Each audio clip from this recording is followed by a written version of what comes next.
And we're back, ladies and gentlemen, getting ready for game two here in the semifinals of Demacia division between SFAD and Warmother's children here. And what an amazing game one. SF80 just wrecking Warmother's children there. Luna, like, what do you think they need to do here in game two? Um, well, first off, it like you kind of pointed out, it helps when you have at least one designated full tank because trying to split the the tanking options between more carry like champions like Pantheon and Wukong just it feels bad. Feels bad, looks kind of rough. I wouldn't recommend it. So A, having some kind of a full tank like I don't know, Orn, uh Zach Sejuani if you want jungle options. Hell, even something like maybe Mordekaiser and top, something. Um, B, like I was saying, Jack, I feel like he ganked too much early. Which again, Pantheon is good for ganking early, and I mean, like even if you just force them out of lane, that is useful. But you'd need to know when to keep going for those ganks to be able to try to get your team ahead, whether it's with a successful kill or just getting people out of lane, and knowing when to kind of back off a little bit so you can go get farm for yourself and get items for yourself. Because, I mean, if you fall off as the jungler who's supposed to be able to apply a lot of pressure, especially on someone like Pantheon, then it's almost like a 4v5 sometimes. For sure, and we'll have to see what they opt to do this time. I mean, Jack Prot Bottom has played other junglers before. We've seen him play Olaf. We've seen him play Jarvan as well. So maybe you could pull one of those two champions instead. I think it'd be a safer bet rather than all-inning on that early game with the Pantheon. Because, yeah, I mean, like you said, he had to look for ganks, and he went to the point where he couldn't even farm up at all. Whereas I think Olaf and Jarvan would give him a better way of farming here rather than just all-inning on those ganks. Well, here's the counter to that is Jaster went the J4 and he was ganking almost as much early as Jack was. The difference is that at a certain point he stopped ganking so he could go take care of his farm. So at this point I don't think it's just like champion knowledge. I think it's just the actual the self cognizance of being like, hey, I need to pull myself back and take care of what I need as a player before I can go help the rest of my team more. For sure. So definitely more of an executional issue that they'll have to sort out here in game two. And one thing we kind of didn't touch on was the lanes as well. So I mean, we did see it looked like Curtis Rocks was doing well in that top side against Cassidy here, and the bot side Rookter just dominating. So do you think the side lanes were an issue here for War Mother's children, or were they kind of okay? Um, I feel like Warmother's children, their top lane was actually doing pretty well for the most part when it came to solo trades, because there's multiple times that we saw. Oh, I just had the name in my head. Um, Curtis Rocks, Cassidy. Yes, Curtis Rocks. Thank you. There's multiple times that we saw Curtis Rocks win the 1v1 against Cassidy.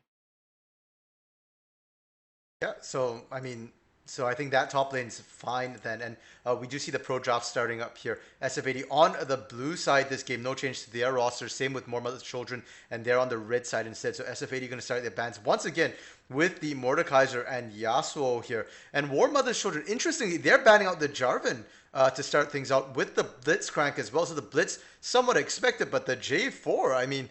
I guess they feel like it's really dangerous to give that over to Jaster, and SF80 going to ban out Diana as well. So same initial three bans from SF80, no change there. And more Mother Children now thinking of banning out the Caitlyn here, and they do that. So They're going to take Rukter off the Caitlyn and SF. That's going to leave SF80 open to pick the Volibear. Was nerfed a little bit this patch, but it hasn't affected the win rate of Volibear all that much. Right. It's I mean, I'd say it was nerfed more than just a little bit, because the nerf was to his healing against minions and monsters. Now he only heals for half of the amount instead of the whole amount on his Frenzied Maul on the second activation of it. So it definitely hurts jungle Volibear much more than in lane, but Volibear is still a really strong option. For sure, and we'll have to see whether that is going to be. It looks like it is going to be a jungle Volibears. We do see Urgot getting locked in for SFAD as well. Most likely going to go over to Cassidy. Warmother's Children picking two tanks here. They've sort of learned from last game. They picked themselves a Yorick, who's more of a bruiser, and Dr. Mundo, who's a full out tank here. And we did see Dr. Mundo sort of coming back in last week, but did struggle a little bit in that top lane. So we'll have to see how it's going to do most likely in the jungle, because that's probably a top lane Yorick jungle Dr. Mundo for Warmother's Children. And Senna now getting locked in for SF80. Most likely going to go over to Rukter here. Just speaking out of experience, right now it looks like Mundo's cleared and the jungle is kind of terrifying. It's it's a lot more impressive than I was anticipating it to be. So it's definitely something. Oh, wait a minute, hold on, Olaf. Hello. They're going full on the tanks here. And that is not an Olaf. Apparently that is going... Hold on a second. I need to confirm. I believe... yes, so it is an Echo pick here for the Olaf. That's not an Olaf. That was an Echo pick, and they messed up and accidentally banned Echo instead. It should be... so it's Yorick, Dr. Mundo, Echo for Warmother's Children. The ban coming in for them is LeBlanc. And for SFAD, that... I don't know if that is actually a Jinx ban at this point. We're still trying to confirm because of that whole mess up there. So that is going to be a LeBlanc and Cassiopeia ban for Warmother's Children. Okay. Sure. So anyways, yeah, Mundo cleared in the jungle. It's pretty nasty. It's a lot better than what a lot of people would expect right now, I think.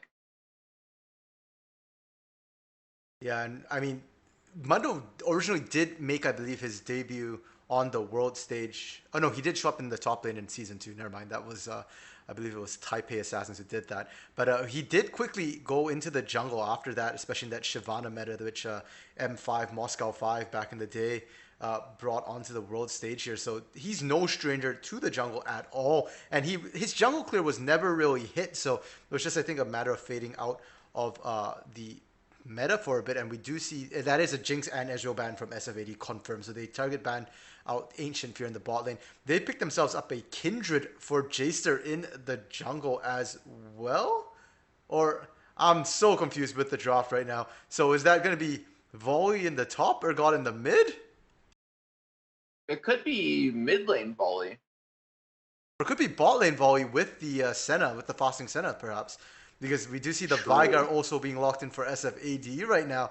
So that's going to be their final lineup. Volibear, Urgot, Senna, Kindred, Veigar. A lot of possibilities with this draft here. And for Warmother's Children, they're going to finish off with a Morgana Kai'Sa. So that's Yorick, Dr. Mundo, Echo, Morgana Kai'Sa here. So a lot more tankiness on the side of Warmother's Children. And for SF80, now they are looking like the ones like they kind of lack a little bit of tank, but they do have Kindred with the Lamb's Respite.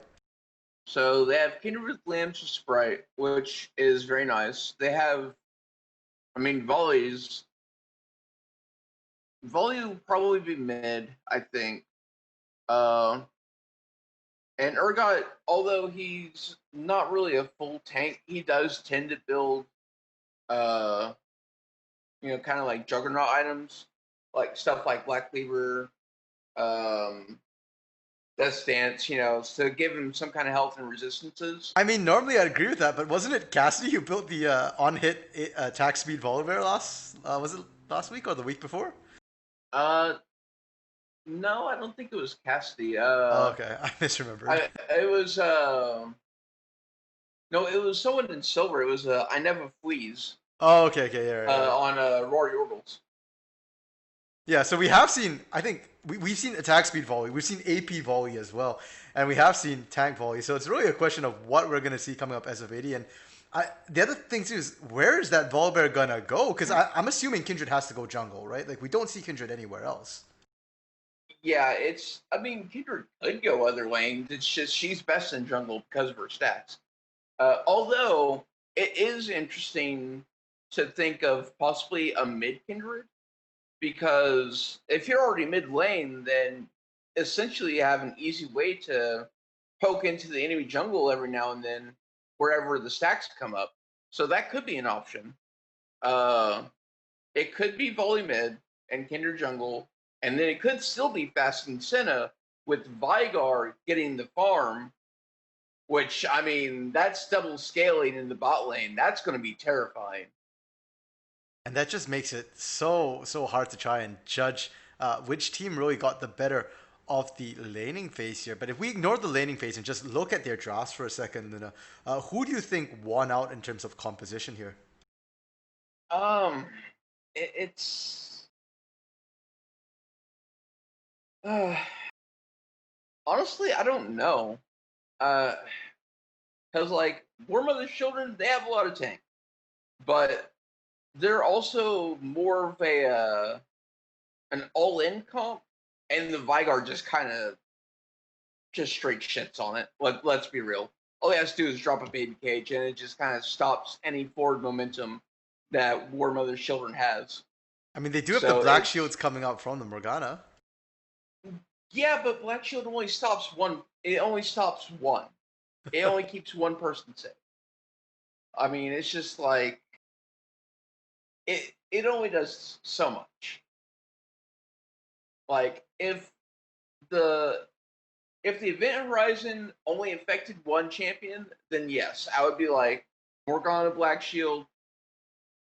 Don't even need to worry about it. But since it's that AOE stun and it's at least a 1.5 second stun, like it's event horizon is just it's too good. I feel like against all in comps like what Warmother's Children has. For It's sure. too And useful. yeah, so I mean, like we had said in the before this that it was kind of more of a question of sort of executional issues in game one, but it looks like in game two here, it might be a compositional issue for the side of War Mother Children. They don't have the better scaling this time against the Vigar, against the Senna, who you point out has infinite scaling in game one. They are now facing that. And like you said, now with the Event Horizon, they're going to have issues engaging. They actually might regret not picking the Olaf this game. That's very possible. I agree because Olaf Ragnarok gets around Event Horizon. It gets around any kind of roots or snares or what have you. So then you can use Black Shield on someone else and have a second person safe from being disabled. Yeah, now it does look like it's most likely going to be an Urgot top, Kindred jungle, Vigar mid, and the Senna Volibear bot lane here for the side of SFAD. So, having seen this now, Luna, does that change your mind on the drop? Do you think like War Mother's Children has an advantage in any of the lanes that might be able to snowball? I feel like Warmother's Children has a better ball lane at this moment, just because I mean, yeah, Volibear's tanky and his Q does get reset if he gets if he gets snared in any way. But I mean, I feel it's like it's kind of negligible, just because he's still a melee champion and he's into double range. So I don't know. I feel like it would have been better with the Volibear being mid into the Echo and just having the double scaling bot with Fasting Senna. I mean, we'll have to see how that one turns out for sure. I mean, last game we did see Rookter holding 1v2 for us.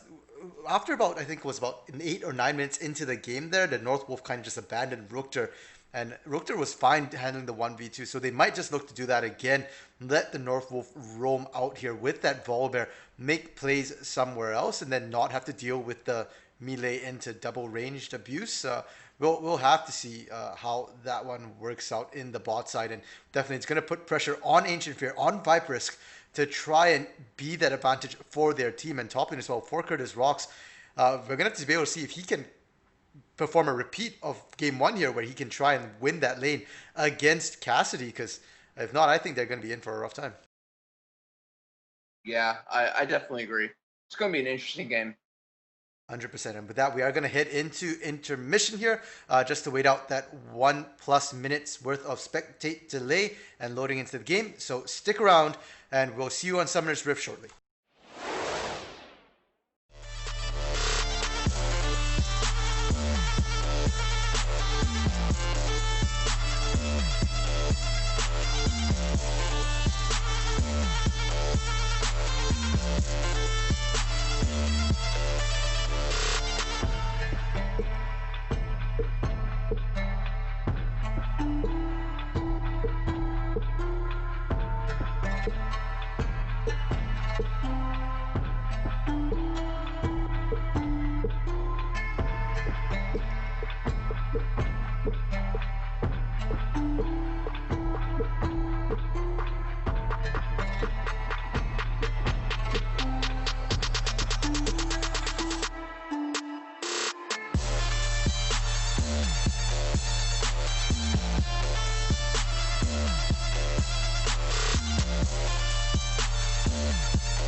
And we're back, ladies and gentlemen, on to Summoner's Rift here for Game 2 between SFAD and Warmother's Children. SFAD winning that first game in just over 20 minutes there. Absolutely just dominated that first series here. And now in Game 2, Warmother's Children, they should have warmed up here. They did not play any playoff games last week, so maybe they're a little cold going to Game 1.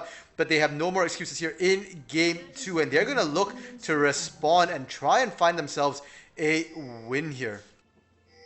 Yeah, it's definitely going to be interesting to see how they're going to try to come back. Oh, okay. And just a little bit of trading there. Jackpot bottom walking into Cassidy and Unknown Temptation. That's going to give an early stack to Unknown Temptation, so an early lead to SFAD, if only by 1 AP. I mean, 1 AP is still 1 AP. That's still extra damage. Minions have spawned. Very, very true. And it is going to be that Glacial Augment Vigar here for Unknown Temptation. So a bit more of that utility rather than Dark Harvest Straight Burst Vigar that we've seen come out from some other mid laners here as well. So will be a bit more utility focus here, skilling up just through more of his passive.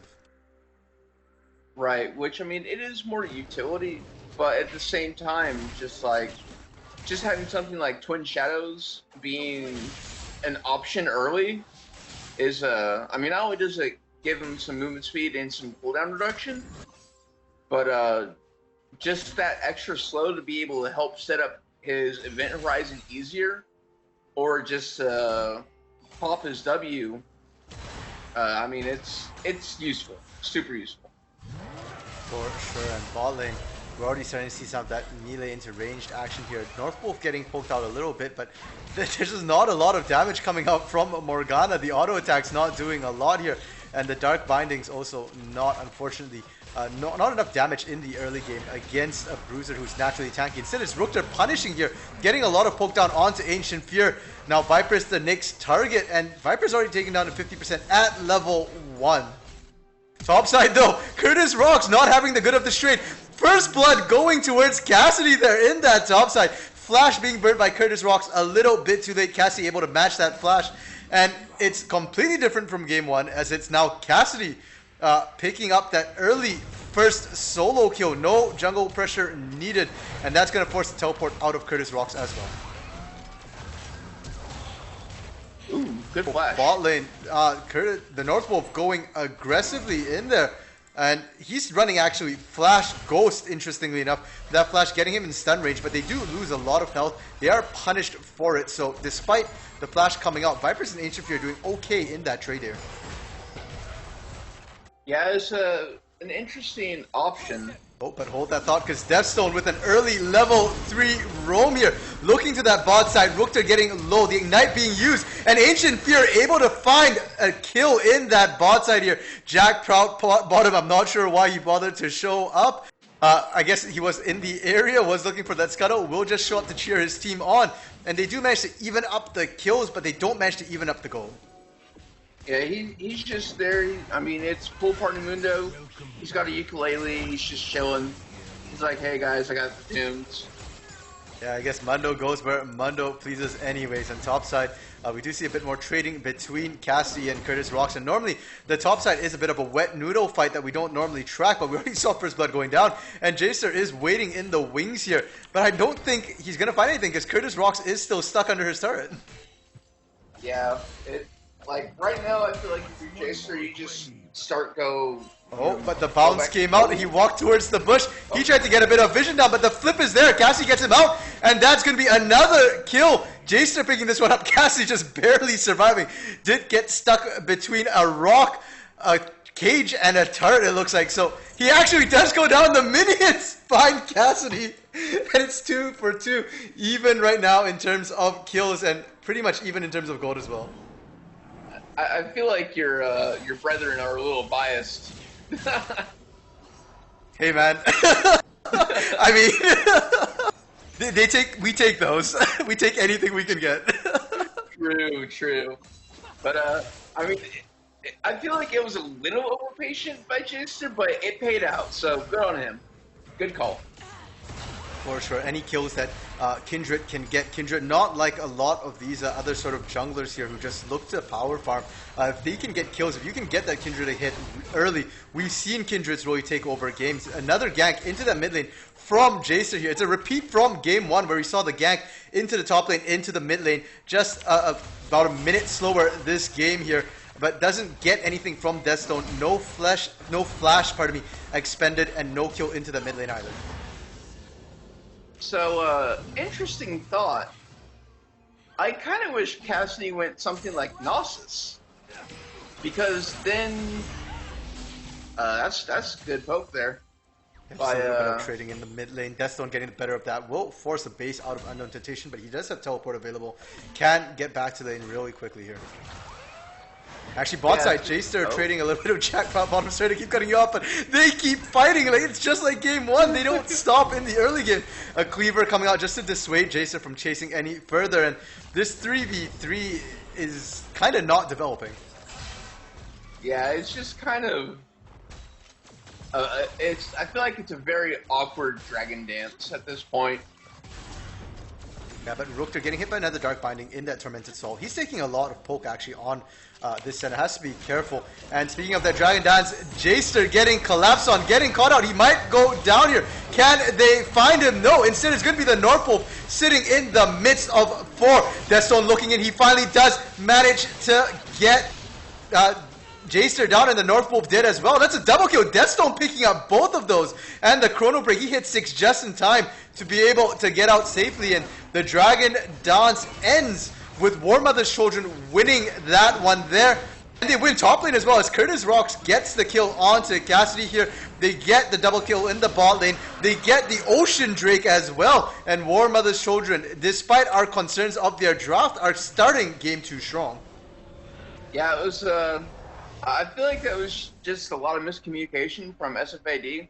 I feel like that dance around the dragon didn't need to happen like it did, and that was a super nice roam from Deathstone.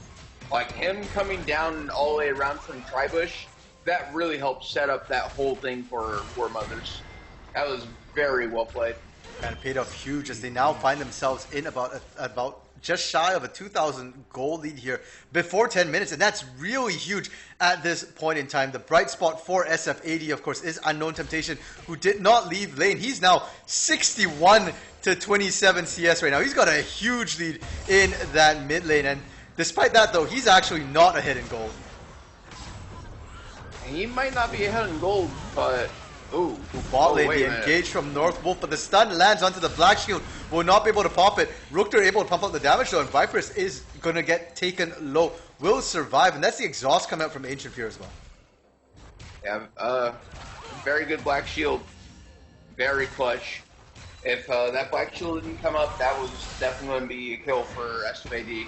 Most likely, and a beautiful Dark Binding to follow up as well on to Rookter. Rookter going to take a bit of damage for now.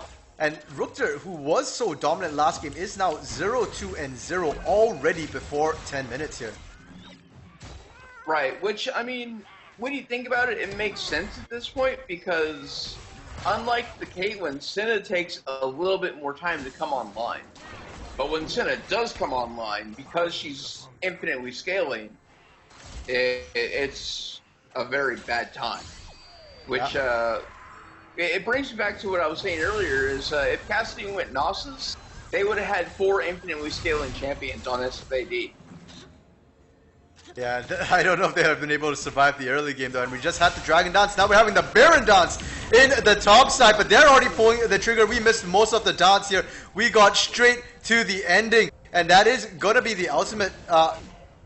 Pardon me, it wasn't used. Instead of the bot side where we get a kill as the North Wolf dives in. Stormbringer going to be used on that bot side. They find Vipers. They find Ancient Fear as well. Both of them down. And it looks like it's going to be 1 kill apiece between Rookter and the North Wolf. Fight continues top side. And this time it's Unknown Temptation finding Deathstone. They pop him. Jack Prop Bottom did already go down as well. And now Curtis Rocks just trying to limp away here. They don't have the slows. Cassidy's the one with the red buff, and Event Horizon is just coming up. The flash from Curtis Rocks to keep him safe. And though it was Warmother's children who won the Dragon Dance, it's going to be SF80 winning the Herald Dance. And just within that fight, they gained 3k gold because now they're up 1k over Warmother's children. But they are not done. Rookter getting aggressed on, pardon me, by Ancient Fear. His exhaust comes out, will be enough. He flashes away. Ancient Fear going to find him, going to go down. So they trade 1 for 1. And that's all summoners from the ADCs completely blown here. Yeah, I mean, I guess it's worth, I don't know, like, I don't know. It just feels weird to me. I mean, both these teams not afraid to pull the trigger, look for fights, and I guess to them, a kill is worth dying for. 1 for 1 doesn't really change anything when it's the 2 ADCs. Topside, Jaster getting punished right now by all the ghouls here, but he did manage to pick himself up the Herald, so SF80 will have that available here to sort of pick a turret, get some of the turret gold, the plating off of those turrets here. Right, and just being able to farm a little mid lane, Unknown Temptation getting dove on. He's not going to survive this. The Ignite taking down. And Proud Bottom forcing the gank. Mundo does not have a gap closer, but he doesn't need it. He just walks up to your face with a cleaver and a Hawaiian shirt. And a ukulele, I guess, in a Hawaiian shirt. And just forces the gank, finds the kill here. And Unknown Temptation might be up CS, but he's struggling to stay alive. Herald being dropped on the top side by Jaster. They're just looking to force some plates down, interestingly enough. On that top side, the gold will get split between Jaster and Cassidy. Yeah, I mean, it's not the best usage of Rift Herald, but I mean, it's better than just letting it go to waste. For sure. I mean, there was still time on it, but I guess they were just looking to get some plate gold for Cassidy because he has been struggling a little bit on that top side of the map right now. Curtis Rocks has been actually playing really, really well in Game 1 and Game 2 here. He's been the one winning this top lane, and what we've noticed throughout most of the Coalition League, both Spring and Summer Split, is that if top lane can sort of find a lead, they can really, really punish. And Viper's having to flash away. It will not be enough. Senna with that dawning shadow still able to find and snipe the kill there. And now Ancient Fear has to go running for his life.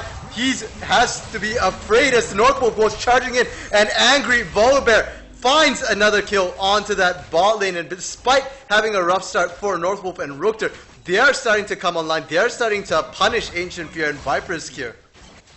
Right, and that's kind of the benefit of having that, you know, that really tanky option to be able to dive in like that. Especially with that Stormbringer ultimate as well. He can just disable that turret when he goes, if he decides to dive under those turrets. And we do see the second Drake going down. This one going over the way of SFAD. It's going to be that Cloud Drake here, the ultimate cooldown reduction for them. Which, I mean, if you're Warmother's children right now, you're going to be a little worried about that because they have a Vigar. And, you know, I mean, they have an Urgot. They have two champions with ultimate executions. For sure, and you have to be extremely careful with those. We do see the Event Horizon going down into the mid lane. It looked like the Primordial Burst came out as well. Could not quite find Deathstone. Did not even have to Chrono Break. The top side, we're seeing that top lane punish mid lane. Jack Prout bottom has arrived. Is he going to dive this turn? He has to be careful though. Unknown Temptation with a beautiful stopwatch to keep himself alive. If that last Creeper had landed, we might have seen a kill go down. And back to the top side, that turret taking a lot of damage right now. We might see the first turret go down here, despite Herald being used by SFAD in that top lane. Yeah, this, man, what they're doing to that turret, it's not okay. Turrets matter too. Stop the destruction. Once again, the flash in that bot lane. Northwolf going in onto Viper. Soul Shackle is coming out, but I think that actually killed Viper's here. Him trying to get those Soul Shackles off kept him in range for further damage from Rookter, and they managed to get themselves a kill. And now Ancient Fear has to be careful. First turret going down in that top side. Curtis Rocks taking down that turret. Unfortunate turret here, the casualty of Cassidy not being able to protect it. And Warmother's Children actually is down gold right now, because though they are winning in terms of the turret count, they are actually down in terms of kills and CS.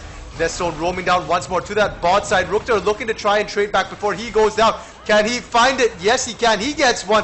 Goes down to Deathstone, and now it's support versus mid lane, but this isn't any support. This is a starving Senna's support. Tops out Jaster fighting Curtis Rocks, but if Cassidy couldn't handle it, neither can you, Jaster. And Curtis Rocks finds himself yet another kill in that top lane.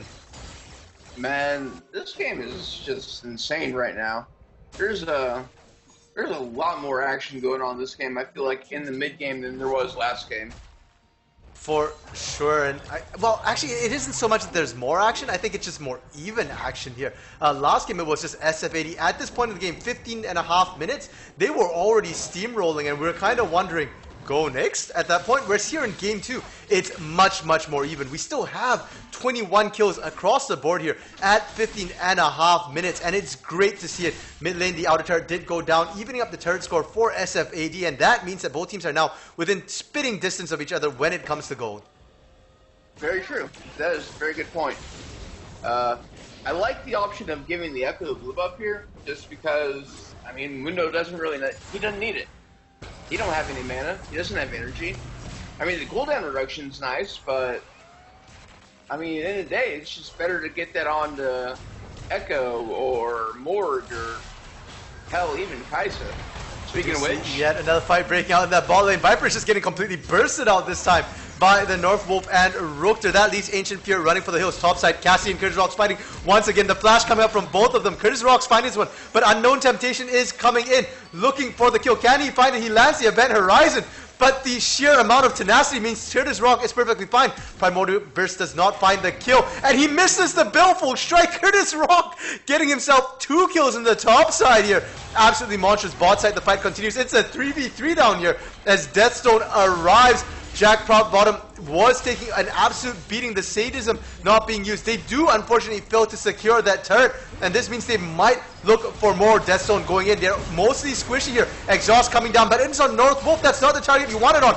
Jack Prop Bottom taking a lot of damage. The Flash going to keep him safe for now, and instead it is going to be North Wolf getting killed in the midst of forest. Ancient Fear able to come back in. Vipers has respawned as well.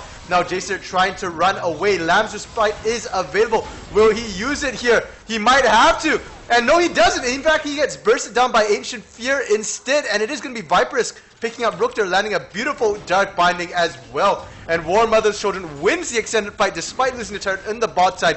And it's balanced out by Curtis Rock getting the inner turret on the top lane as well. And it might get more as Cassidy getting trapped once again. The Banshee, the Maiden here, putting out so much damage. Curtis Rocks just needs one more auto. He finds it. And now Curtis Rocks goes 6-2-0. Warmother's Children are on a roll. Yeah, they're killing it right now. Right now, you have to try to figure out a way to stop this Yori. He's just putting in too much work. Yeah, he's just running across. And it's not just the Yorick either. Deathstone is down, is less than half of Unknown Temptation CS right now, but he's 5-1-2, and he's been super active all around the map, really helping out that bot side a lot here, balancing out the kills that are happening, and that means they're going to have priority on this Inferno here. We do see Unknown going for the steal. He can't quite find it. Jack Proudbottom able to secure that one for his team, and that is the Inferno for Warmother's Children. So they have even more damage now. Yeah, definitely gotta watch out for any kind of free poke from Warmothers.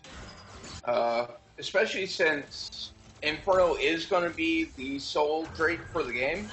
Both teams can have 3 Infernals. And that will be a nice bit of boost. That would be 12% boost to their attack damage and ability power here. It will be absolutely massive for Unknown Temptation. We are expecting to see a death cap out of that Vigar eventually here. The GLP now completed for Unknown Temptation.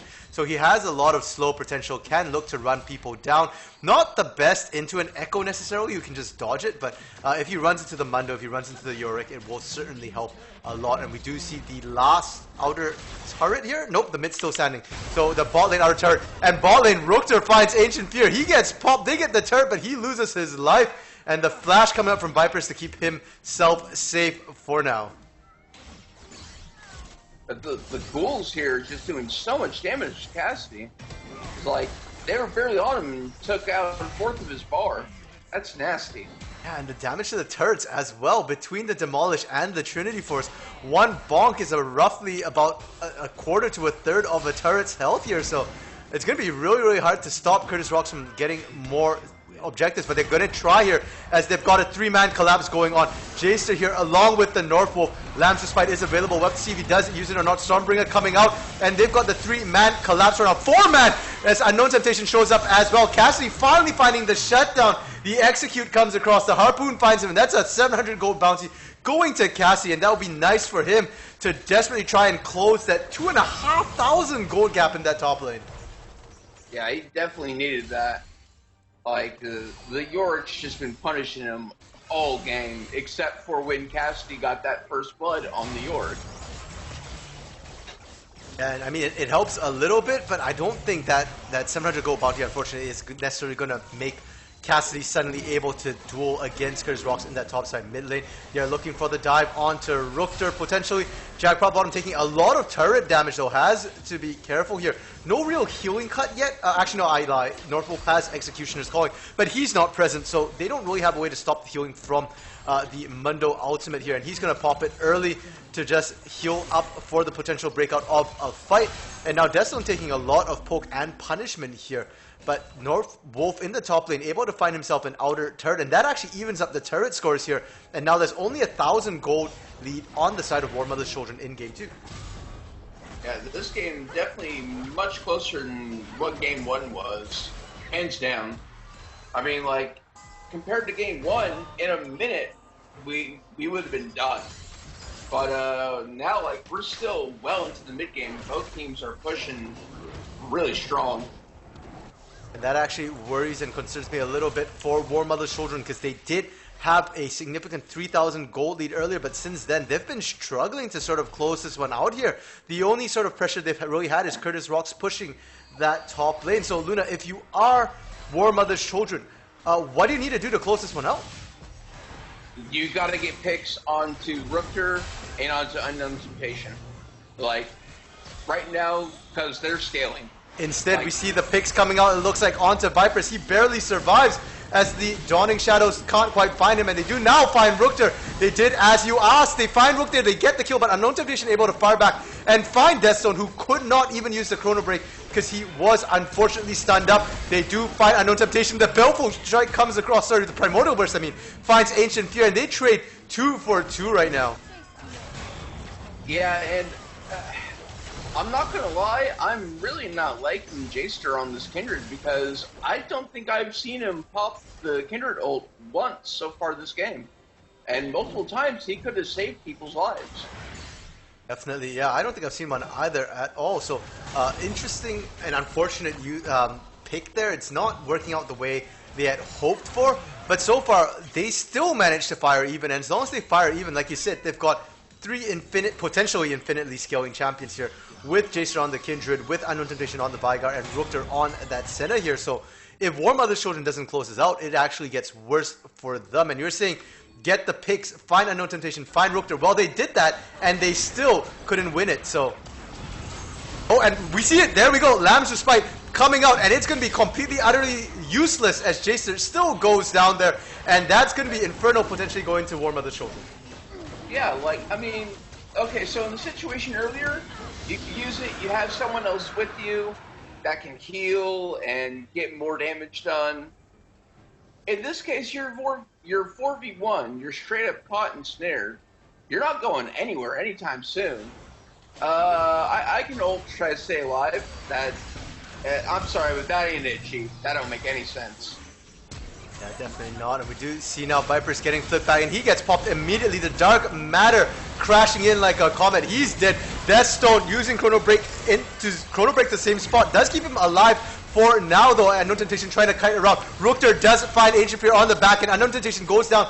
He does not manage to find anything, but Cassidy able to finally take Deathstone down in that backline here. But it's Curtis Rocks and Proud Bottom, the 2 big tanks here. Curtis Rock able to answer back. He finds Cassidy, he finds the North Wolf, and now it's Rookter trying to survive. Jaster has respawned, is now stuck inside a pit. Did hop in to the pit there, opted to go and play ball.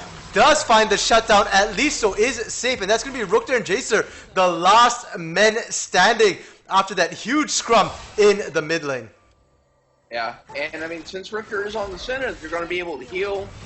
I feel like they can safely contest this turret and possibly even take it down.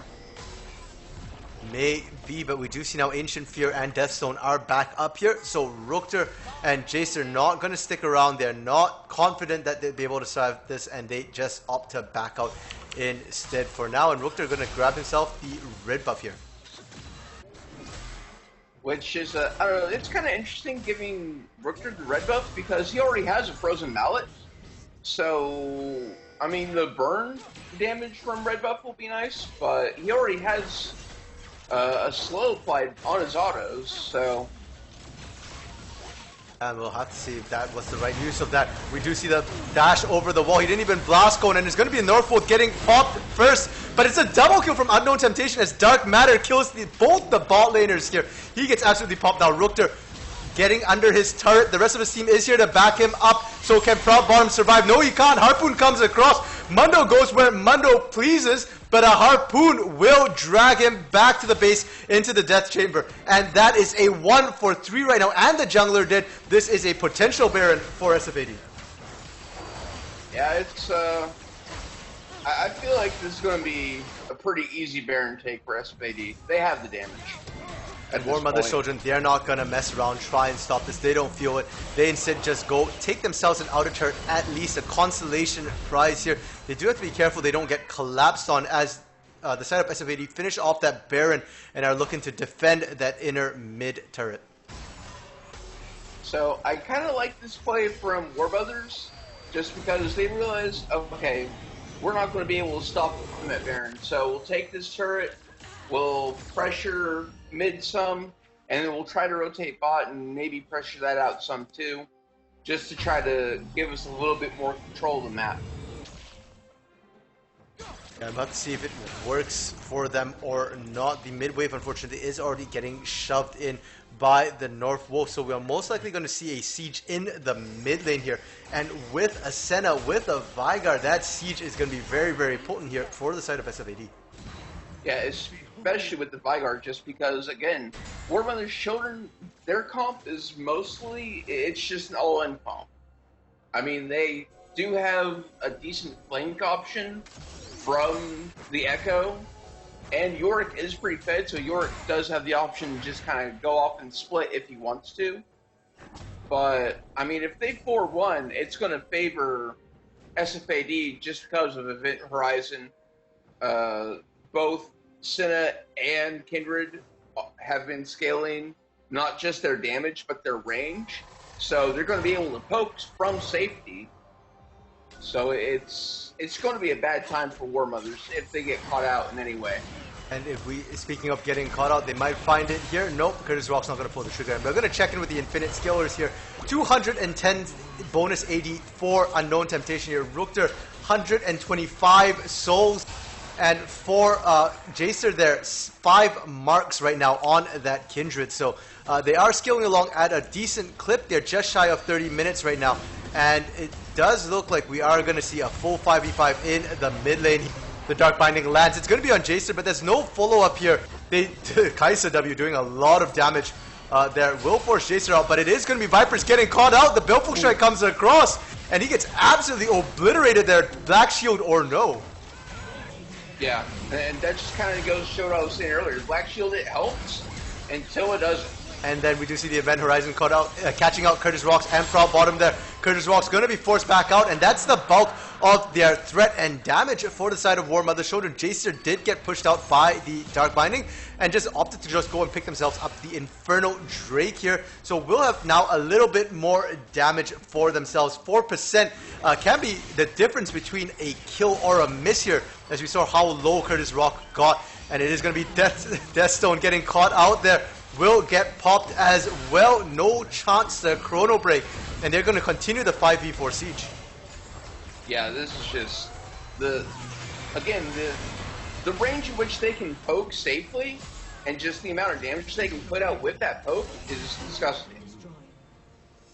Oof, and we do see Jacer doing that 4-1 splish as you called here. He gets the inner bot lane turret, and now Ancient Fear has to be careful. He might go down. Where's the Lamb's Respite? Once again, it doesn't come out here.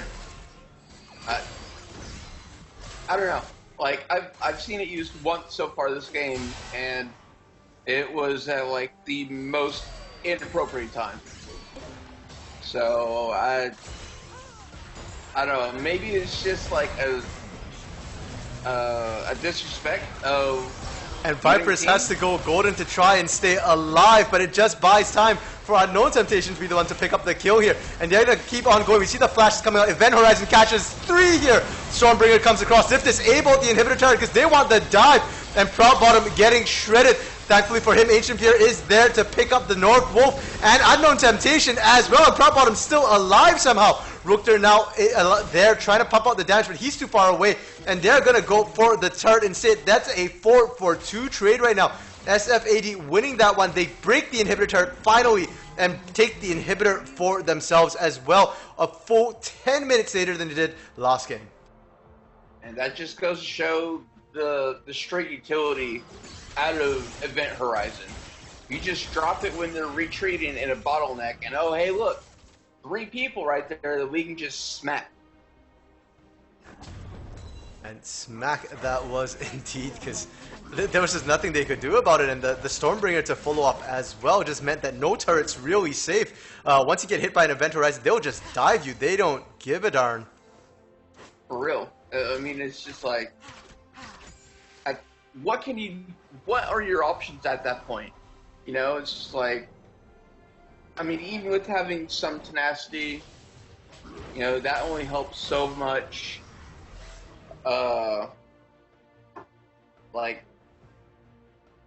They gotta be a lot more careful on their retreat calls. because they're getting to a point to where if they get caught out at all, they will die. And that goes for both teams here, SFAD as well. We saw how quickly Curtis Rock can take turrets with Ancient Fear now, having completed the Nashor's Tooth with the Rage Blade and the Mura Mana here. Oh, Mana Mune. Mura Mana? Forget the name of the completed item there. They can easily shred down the base turrets here, and we do see fights breaking out bot and mid here, as it's gonna be Ancient Fear and Vipers getting absolutely melted here, as well as Jaster now going down to Curtis Rock. So Curtis Rock's handling the 1v2 while the rest of his team is dying back in the mid lane. Only Deathstone left alive from the 4, trying to hold that mid lane here, and it might not be for long as Rookter going in. He's got the frozen mallet damage coming out. The Harpoon! How the hell does it reach over there? That was a full screen away. Finds and takes down Deathstone there. And this might be the final push for SFAD. Yeah, so, I don't know. It looked like Rookter might have had that, but Cassie was just like, yoink. And unfortunately for Curtis Rock, the Primordial Burst coming down to finish him off there. Nothing he can do, and you can see how quickly they're shredding this one down. Vipers coming in to boost and pad Unknown Temptations KDA a little bit more. And SFAD coming back to win this one after a rough start to Game 2. 33-minute game, a much, much longer game, but they do manage to take it here. Yeah, that was a very, very well played comeback from SFAD. That just goes to show the power of scaling champions, and if you can play them mechanically well, you can have a bad early game. That's okay. So long as you just keep your cool and you play the game well, you can still win, even if it looks really bad early. Sure, I mean, and like you said, they did pick the scaling comp, so them falling behind a little bit early was somewhat expected. And if we do look at the damage charts, despite Unknown Temptation on that Vygar, we were talking about how disgusting the burst is, the utility of his Event Horizon. It's going to be Rookter once again, beating him out on the damage charts. And in fact, even Curtis Rocks actually beats Unknown Temptation here on the damage charts. Yeah, that's that, I don't know, the Yorick put out a surprising amount of damage. Like, just the straight pure drain from the Maiden of the Mist, the extra damage that thing can put out is horrifying. I mean, like, he was straight 1v2ing people for a majority of the game, and he just didn't care. Yeah, it was just absolutely nuts. Even in the last fight, we did see him handle both. It was Jaster and I believe it was Northwolf down on that bot side, who he hit 1v2 there, and there's just nothing it looked like SFAD could do about that one there. Unfortunately, him being bot side meant that nobody was there to defend the base for them. And now, if you are Warmother's children, what do you do? Because I actually thought they handled Game 2 a lot better than it looked like they were going to in draft. We had concerns about it in draft, but when they actually played it, they did pretty well. So what changes can you make if you're Warmother's children for Game 3? Because now their backs are up against the wall. They lose Game 3, they lose the semifinals here. It's hard to say. Like, I feel like there's a lot of times where there's miscommunication. Like, their retreat calls felt delayed. They didn't know if they should retreat or just keep fighting. At this point, I would definitely say their win condition is looking like Cassidy, actually. Just because, or not Cassidy, sorry, Curtis Rocks. Just because both games, he won his lane pretty well. Especially this game, like, he was split pushing like crazy this game. Almost to a point to where it looked like at one point, Warmother's children might have been able to come out with the win. So I'd say you just keep trying to go with the 4-1 comp. You play safe. You don't give up too much if you can. And you just let Curtis Rocks do his thing.